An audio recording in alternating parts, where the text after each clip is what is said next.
Well, welcome everybody. Hope everyone has having a great Thursday today on February 3rd. Thank you all for joining us. You're going to meet our honored guest, Paolo, in a minute. Just want to say first off, the Ad Club and the Andy Awards are committed to keeping the ad community connected, even while we're in these interesting times. We've transformed the club into a virtual clubhouse to provide members with a variety of online resources throughout the pandemic. One of them is today's Ad Club Conversation with series. It's going to be an ongoing webinar, which I'll interview today's thought leaders as well as fellow board members to talk about the most pressing topics to them. As we look to stay positive, our hope is that these conversations will remind you that we're all in this together and that the club is here for you. Feel free to tag and socialize us at AdClubNY. For today's first episode of 2022, I'm thrilled to introduce fellow Ad Club board member, Paolo Provinciali, the head of US media for Anheuser-Busch. Let's bring Paolo to the stage. Hello, hi Rick. Thanks for having me. Sir. How are you? Thank you for being here today. I'm very good. I'm thrilled to have a chat with you. Well, I feel like, I wish we were doing it in person, and I feel like, the Godfather Part 3, they keep pulling us back in, keep pulling back into virtual. Right. But hopefully soon this thing will go live and we'll bring everyone together in person. To kick things off, why don't we take a few moments to have everyone learn about who you are, your journey, and how you arrived at Anheuser-Busch. Yeah, for sure. As you said, my name is Paolo Provinciali. I'm the head of US media for Anheuser-Busch.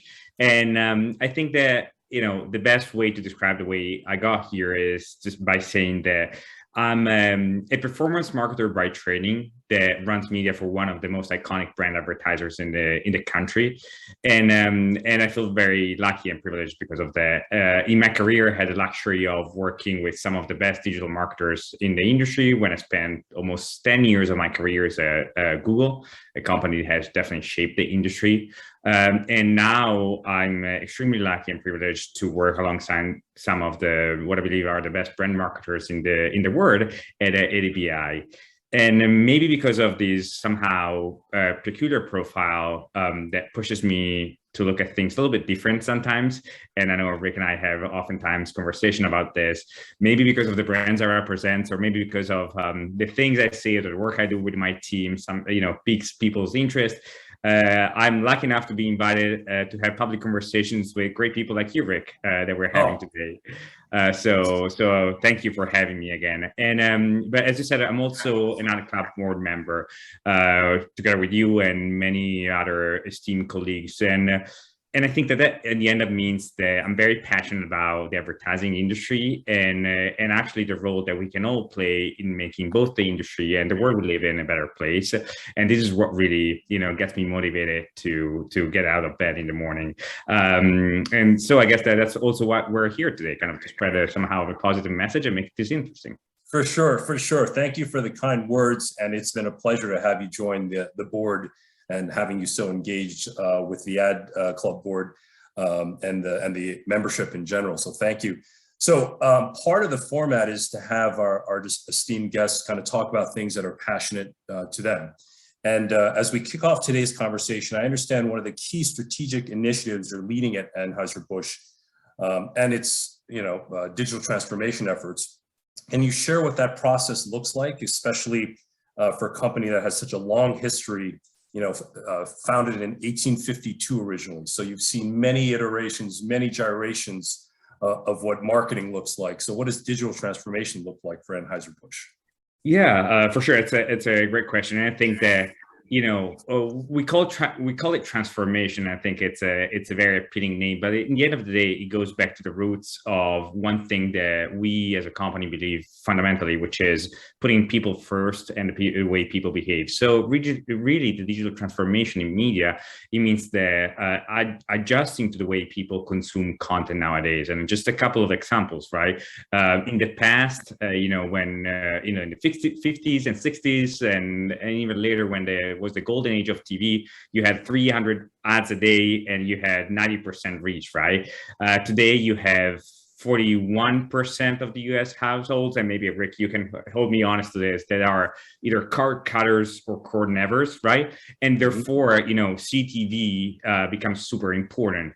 In the same way, you know, beer and sports go very well together, and that also brings a connection, for example, to linear TV. But you know, we have stats nowadays that show that 18 to 35-year-old consumers, and in our case specifically 21 to 35-year-old consumers, prefer to watch highlights than the full game, and oftentimes these highlights happen online. So it's not enough to be in the program, but it's also important to surround it with everything that is social and digital and all these kind of things.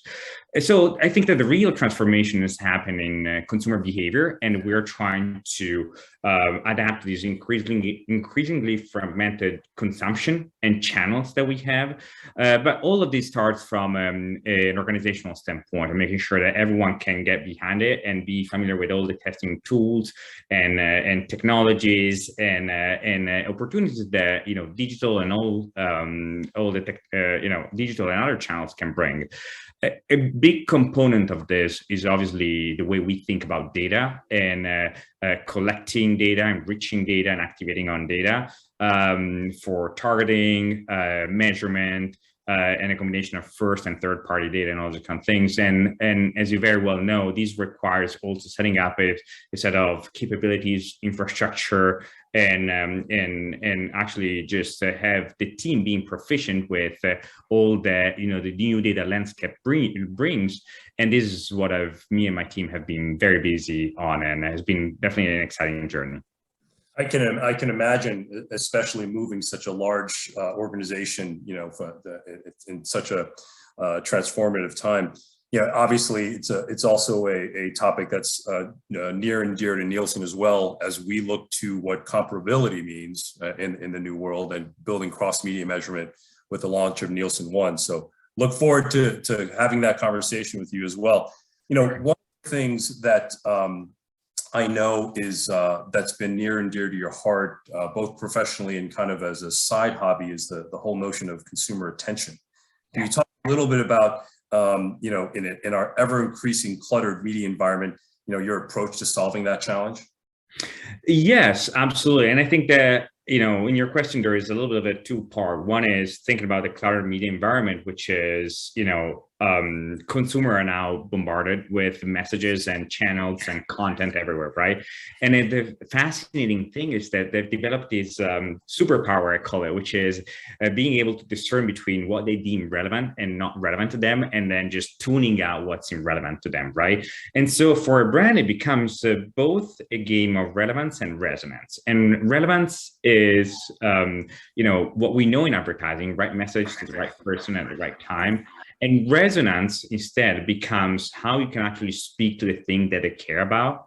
And so this is where, for example, data and the insights that you can gather through data becomes really, really important.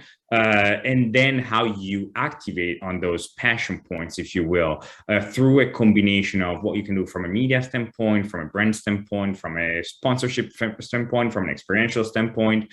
I sit within a team called Connections within Anheuser-Busch, and I think that that's, you know, the combination of all these, you know, arms is actually what's bringing the magic and allows us to execute in a way that actually breaks through and drives both relevance and resonance, right? But when it comes to attention, I think that it's, as you said, I'm very passionate about, because I do believe it's the scarcest resource in the advertising industry nowadays. And I encourage, you know, all my team and all my fellow colleagues to actually put a big emphasis on that and how to make advancement on that front. Well, yeah, and because you have so many iconic brands that are so recognizable, even with brands that are so recognizable, the clutter and all the screens that we're exposed to every day makes it increasingly environment to capture that attention. You know, to take it one step further, which I guess is a extracurricular activity, in addition to a professional activity. You co-founded the Attention Council. Can you please tell the attendees about that initiative? Oh yeah, for sure. The Attention Council is actually a group of both vendors and brands that want to put emphasis on, as I said, attention and this customer's resource in the industry. And the way we are looking at this is that we want to look at metrics that are truly reflective of consumer behavior, because as we said, right, behavior and attention is being fragmented, and behavior is not really representative of, or the way we measure things in the industry are not necessarily representative of how people behave, right? And so by the belief is that if we align the way we measure consumer behavior, then obviously everyone is going to move in the right direction and create an incentive and have an incentive actually doing what's best for both the consumer and the industry as a whole, right? I think that the concept of attention and attention economy, if you will, can be divided into two things: having highly attentive environments. And I think that on the sales side, and this is my very personal opinion, the sales side should be incentivized and rewarded for providing very attentive environments, right? And on the buy side, advertisers have the duty to actually making sure that the content they put out doesn't become background noise, but actually can break through with that concept of relevance and resonance. And so there is a burden on both sides to actually do what's best for consumers and actually move the industry forward. Because I do believe and I do dream that the moment that we're going to be able to move away from, a very basic concept of impression to actually what is the real behavior of consumers, I think we're all gonna make a step forward and move in the right direction. Super interesting. Yeah. And obviously at Nielsen, we're hearing lots about the attention economy as well, and nothing formally to talk about, but we are working with some of the biggest brands and media companies about, creating solutions for capturing attention. So looking forward to discussing more about that. So can't wait. What's that? I can't wait. Looking forward to that. Yeah. So to switch gears for a moment, you've got a deep data-rich, kind of analytical background, especially with your decade at Google. You're in a U.S. media role for these iconic global brands that have a rich history and known for their creativity. So a big part of your role is to kind of balance, the left brain and right brain. Can you talk a little bit about your approach around balancing the data and analytics part of your role with the world-renowned creativity that the company is known for? Yeah, absolutely. I think that it's one of the most charming and fascinating aspects of the work we do at AB. The belief is that data does power insights, and insights powers creativity that actually moves people and moves the business, right? You need to be very, very methodical in the way, you ground your creativity in something that is actually based on a consumer insight, and to make sure that you're moving the business, you have to, you strive for the desired goal, because otherwise creativity for creativity's sake is art, and we're all in the business of creating art, but at the same time to run a business, right? So that's the thing. We have a say at AB that is, if you cannot measure it, you can improve it, and that kind of shows kind of that even behind the the big iconic spots and the iconic brands that we have, we are very, very methodical in understanding, okay, what are we striving for and what we're trying to achieve, and are we moving the needle towards that, right?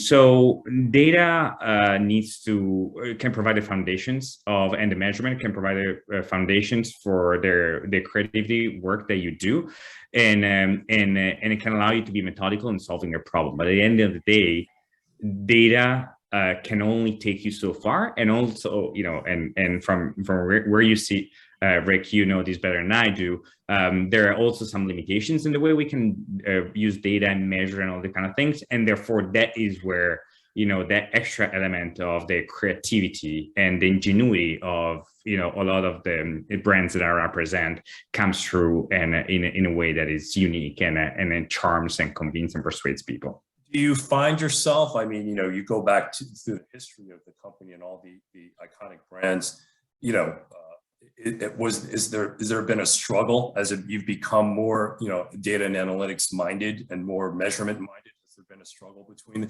And by the way, this is an interesting kickoff to this series because we have some CEOs of creative agencies coming up in the series in the coming months. So it'd be good. Maybe we'll do of data and creative at one of these sessions. But how has that evolution, that evolutionary process been for the company? Given what you just described.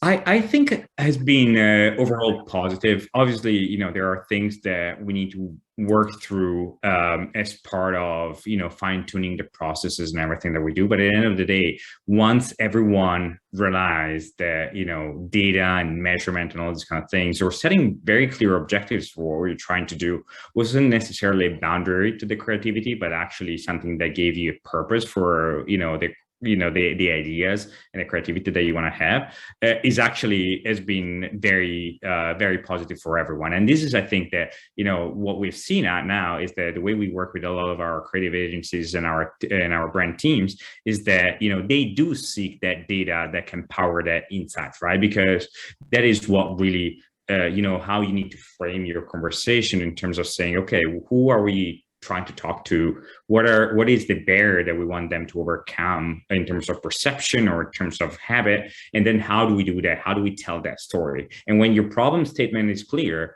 then the solution becomes much more fluid. Or if you allow me to quote Albert Einstein, he said that if I had an hour to solve a problem, I would spend 55 minutes on the question and the rest on finding the answer, right? And so I think that this is their frame of mind, that we should be looking at data and insights and measurement, and then how you then apply the creativity that is oftentimes a work of art in its own. For sure. Just to remind our attendees to use the Q&A box to ask questions, and we'll do our best to address them as they come up accordingly. So having said that, that's a good segue, Paolo, to media performance in general, and the fact that obviously, Anheuser-Busch does not have a DTC relationship with its consumers, but obviously that relationship is still critical. How can you tell everyone about what that approach is in terms of building relationships with consumers, with your consumers? Yeah.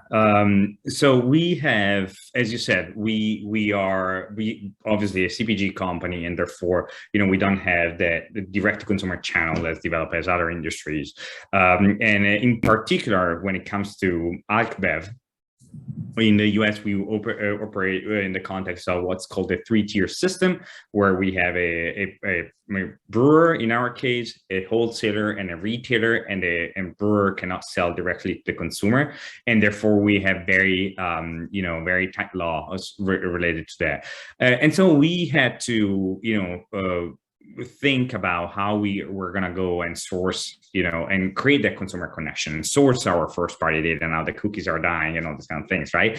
And the team really rallied behind the challenge, and I think we've been very creative and somehow very successful at this, which is basically leveraging, looking at taking stock of the assets that we were bringing to the table as a company, and realizing that we have very iconic brands. We're present in sport, we're present in entertainment, we're present in experiential events and all these kind of things. And this is an incredible amount of value for consumers, right? From the iconic Budweiser T-shirt to to the games and the concerts that we are part of, that we organize. This gives us a chance to actually, and a reason to consumers to actually engage with us and give us their data with their consent and transparency, obviously.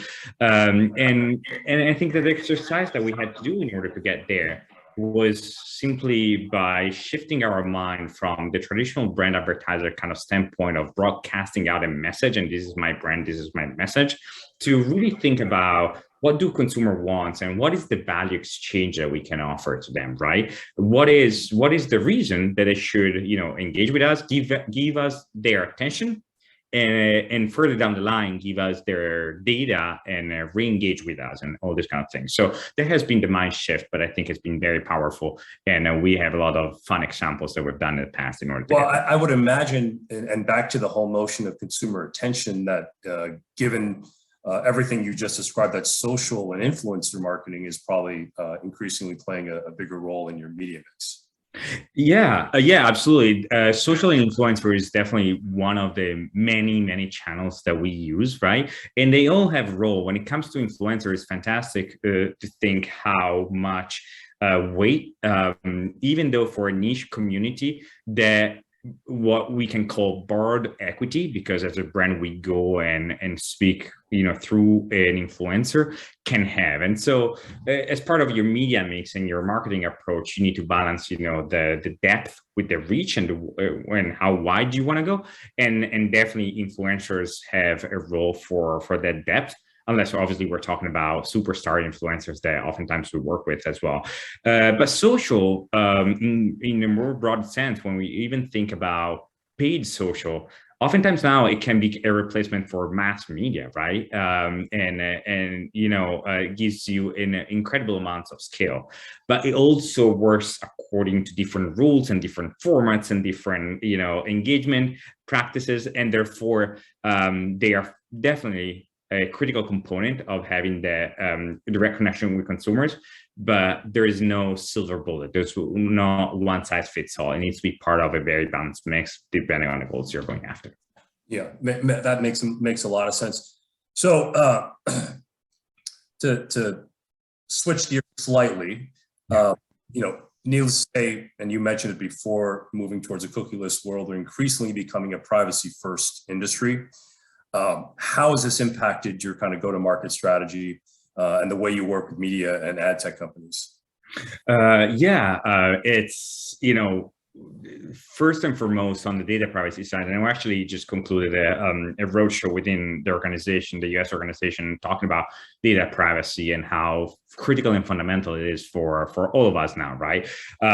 You've seen in the past few years both way more attention from a consumer standpoint in terms of how is my data collected and treated and kept safe, but also from a legislative standpoint, right? Thinking about CCPA or GDPR. I think that from a CCPA standpoint, the fine that you might get for a breach or mishandling of data can be from $25 to $7,500 on mishandled consumer record, right? So it becomes a very important thing to focus on, and frankly, I think it becomes so as important or almost as important as for us being responsible in the way we message to people, making sure that we don't message to underage consumers. In the same way, we need to make sure that once we engage, we get people's data, we are responsible steward of that data, and they feel that there is, first and foremost, as we were saying before, a value exchange, but at the same time, also there is that, that brand trust and the company trust that my data is safe and it's not going to be mishandled. So that has been very, very important. And we've been talking more and more about this, but the interesting thing is that while it seems like big pivots within an organization, at the same time, everyone can relate to that because we're all consumers at the end of the day. And so in the same way that you don't want to be spammed all the time or your data be mishandled, everyone in the organization has been super receptive to the fact that we have to be great stewards for our consumers. Yeah, I think it's going to be an interesting evolution because it's still gradual. We've been talking about this for some time, and obviously it's also a topic near and dear to our hearts from a measurement perspective as we, build our tagless solutions for a privacy-centric world. I think what's going to be interesting, and I've seen lots of different data points and articles written about the value, to your point, that the consumer does get, when they are tagged and when we do know more about them and the services that we deliver that that deliver convenience free of charge and what the impact is. And so it's going to be interesting to see how this plays out as we become more evolved, in a cookieless world. For sure. In industry chat, if I didn't bring the topic of CTV, we all know throughout the last 2 years, our streaming viewership has accelerated. The latest Nielsen report of the Gauge reports that we hit an all-time high the week of Christmas last year of 33% of video viewing time being streaming. How do your brands kind of think about the CTV landscape? Obviously, CTV is a hot topic nowadays, and to your point, it's become of a great prominence, and you cannot really think about your CTV strategy or your linear strategy, but you really need to think about your holistic media strategy, right? And because of all the things you said, right, the fact that you can really reach a good amount of the population nowadays, just thinking about linear, and CTV is becoming complementary in many cases. But at the same time, as an operator, I see that the CTV landscape is still very fragmented, is still an early stage of maturity. And I see a lot of parallels to the early days of the programmatic industry, right? The amount of data that you can use, the amount of targeting that you can do, the amount of reporting that you can do. And we're really still facing with very basic questions in terms of, for example, am I still counting an impression in an ad when the TV is off, but my Roku is on, right? Or Apple TV device is on. So it's interesting because there is a huge demand and a huge consumer shift, but the industry is still going through that period of maturity and evolution, right? Our approach has been that, as I said before, follow the consumer, right? And be people-centric. And if this is where people are going, we need to make sure that we figure these out. And so, as an anecdote, we were at the beginning of 2020 with CTV ROI that was nowhere where it had to be, right? It was below 1, and it wasn't great.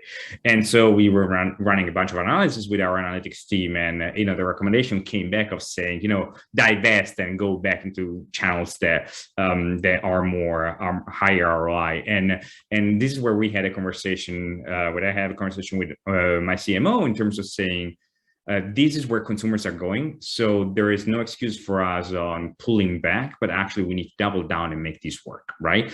And I can probably say that nowadays is one of our best performing channels in terms from an ROI perspective. And this is because we spend the time and the energy and the resources to actually figure it out. And I'm sure that this is going to bring somehow a competitive advantage going forward. Yeah, also very relevant to our conversation earlier about the cross-media measurement, right? In terms of how we'll look at screens altogether, and obviously also another topic very near and dear to our hearts as we look at the Nielsen One release later this year.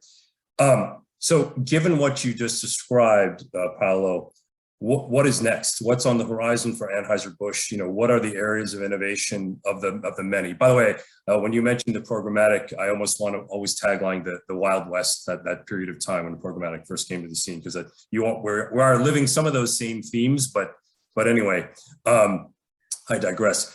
What areas of innovation and kind of new thinking that you're thinking about as you move forward? Yeah, so I think that a focus for us this year is going to be continuing on this concept of attention and attention optimization. In the past couple of years, we've done a lot of work in terms of finding high attentive environments in the media space, both on the linear and the and the digital media side, and figuring out the best way to buy those high attention environments and price those high attention environments, and figuring out also how to put guarantees against attention in the same way that now it's standard for viewability on the digital side, right? So we've done a lot of that work on the media buying side, and I think that the focus that we're going to be doing this year is going to be more on the creative side, and creative that really break through and capture attention. And so the concept and the program that we're working on is this idea of iterative creative development, which is basically, based on running a creative, get data on performance, and then iterating on that creative concept and that creative until it gets to a point that is uber optimized. And it might sound actually trivial for, someone that comes from a performance marketer background, but when you are actually in the brand marketing realm, it becomes quite a challenge for a couple of reasons. One is because from a measurement standpoint, point, on the brand marketing side, you have a lot of leading indicator, but actually if you want to have very reliable measurement of lifts, you need to wait a lot of time. So the agility is lost that you have on the performance marketing side is lost. And the other thing is that, when you look really in how content from a brand marketing standpoint is produced, you have to break down a lot of processes and a lot of silos there are in the way that really the content is set up, is produced, engagement that you have with the creative agencies and all these kind of things.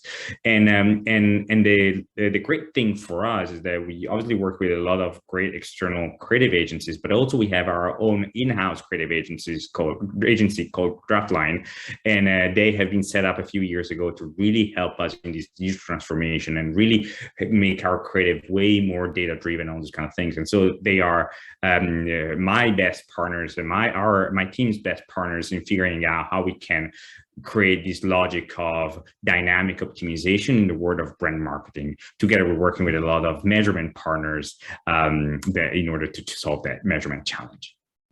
I know at least one measurement company that would love to work with you on that, Paolo.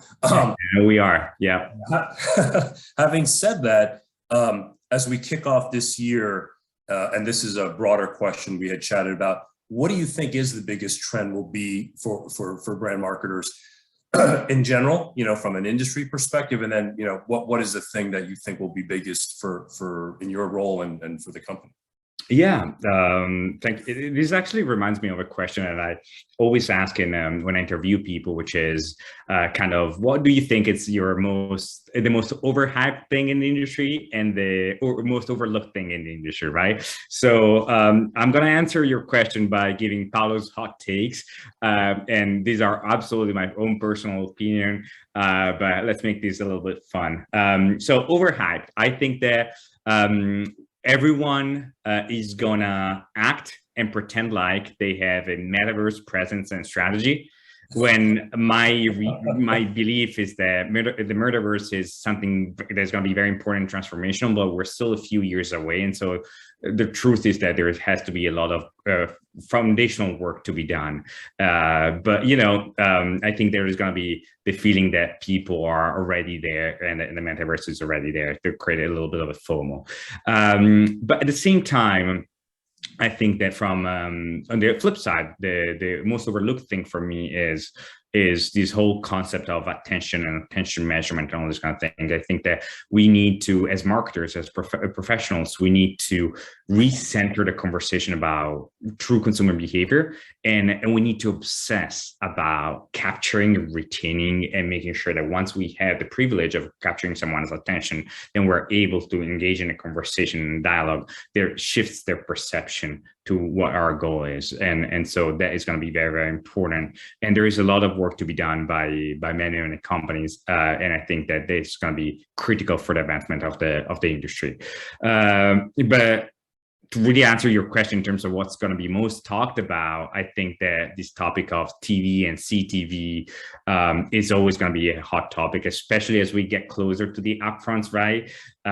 We have this, very interesting dynamic happening in the linear market where, consumption goes down and prices go up for scarcity of inventory. And I think that is not a really sustainable thing in the long term. So I'm curious to see how all the players are going to approach the industry coming, there's a next upfront season. And also to what you were referring before, right? The CTV Wild West, I think you called it, which I think it's very, very true, right? I think that we're still in a phase of immaturity, if you will, or not the maturity that the consumption requires.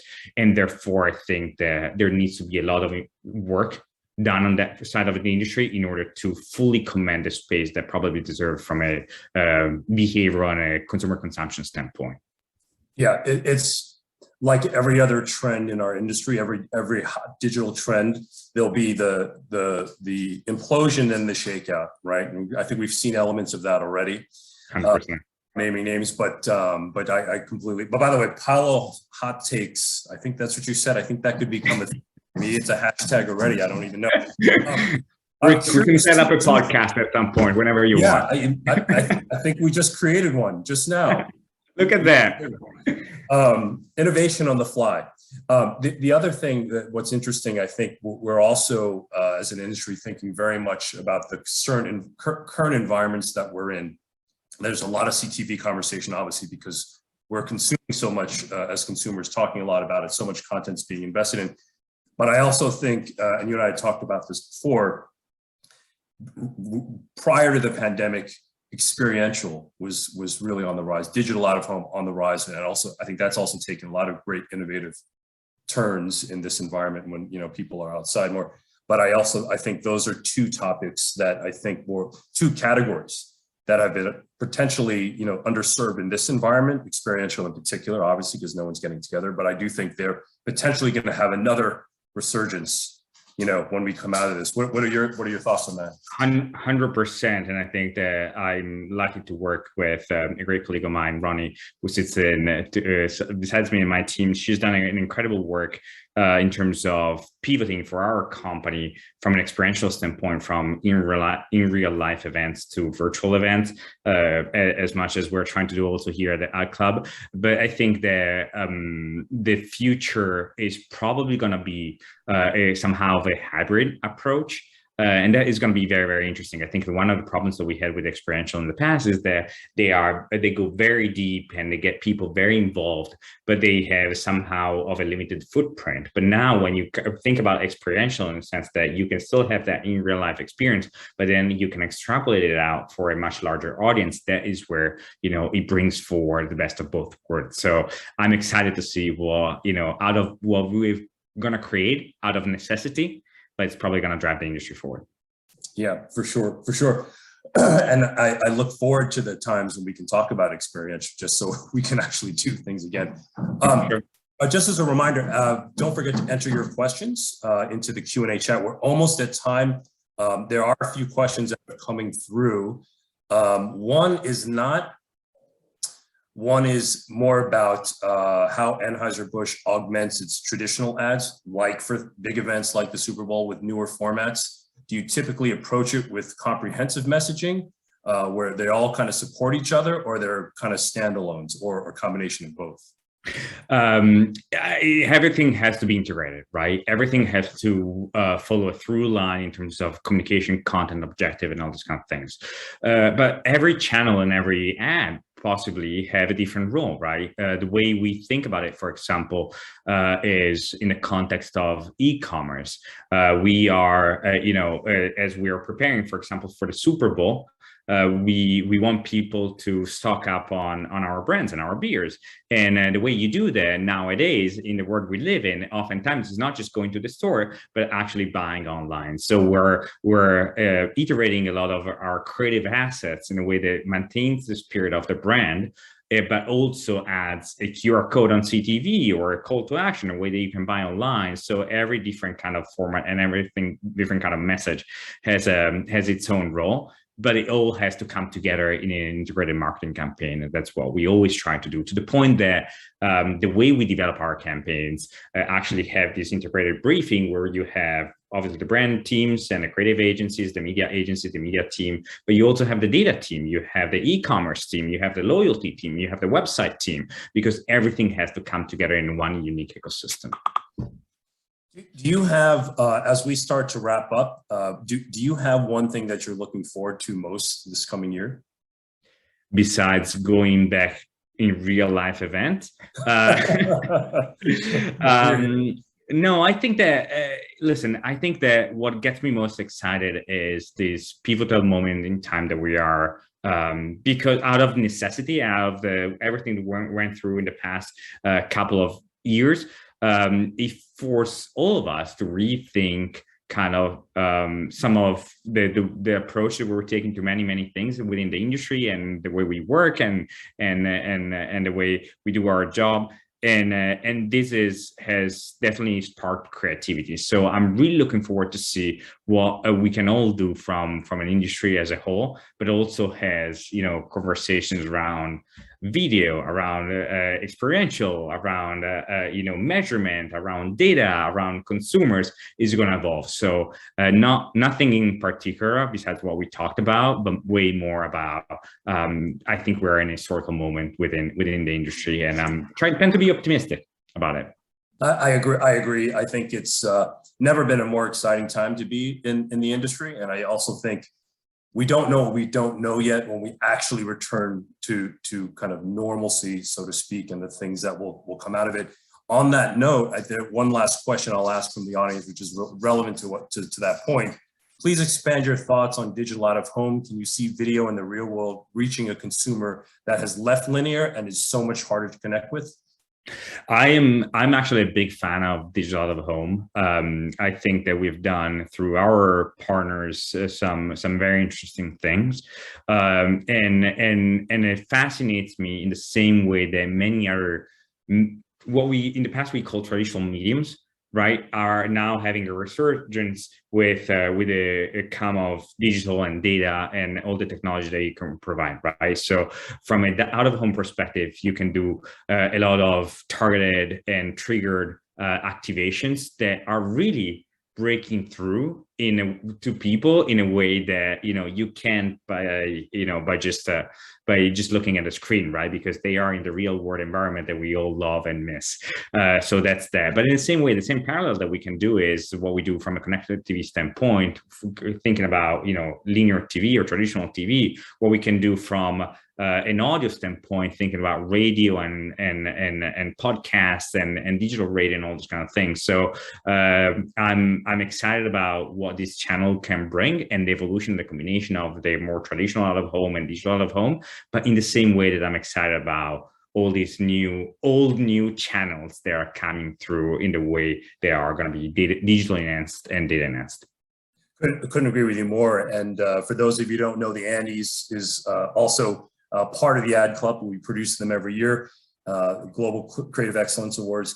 And I will say last year, some of the most interesting work came from out of home, not necessarily digital out of home, but just out of home in general, in terms of, creating creative messaging in an environment when people aren't outside all the time, and during that moment in time when we're in home most of the time.